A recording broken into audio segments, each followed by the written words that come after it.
having been through the effort, the attempt to return to work in that area, and that's an area you have some interest in doing, and that's why you picked it. Right. Do you see any strategies in terms of accommodations or teaching skills or memory aids that could make it easier for you to do that, regardless of how long it took you to be able to get the car put together and not have parts left over?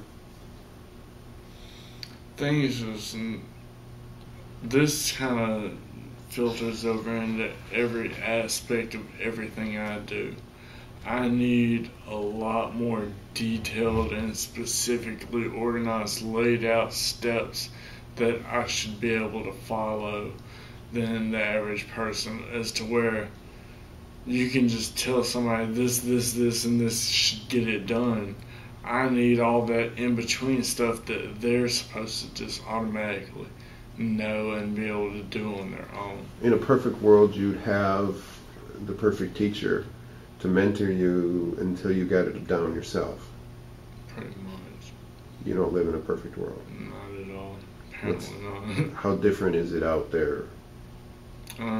People look at me, and when I'm unable to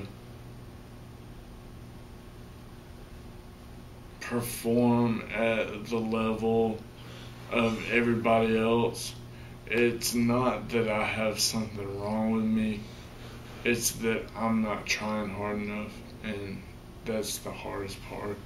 Do you think it's accurate to say that you have a fairly flat mood, meaning your energy levels aren't high, and that you speak somewhat slowly, and that everything's a lot more thought about before I actually speak it, because I have run into problems in the past with the impulsiveness and saying the wrong things.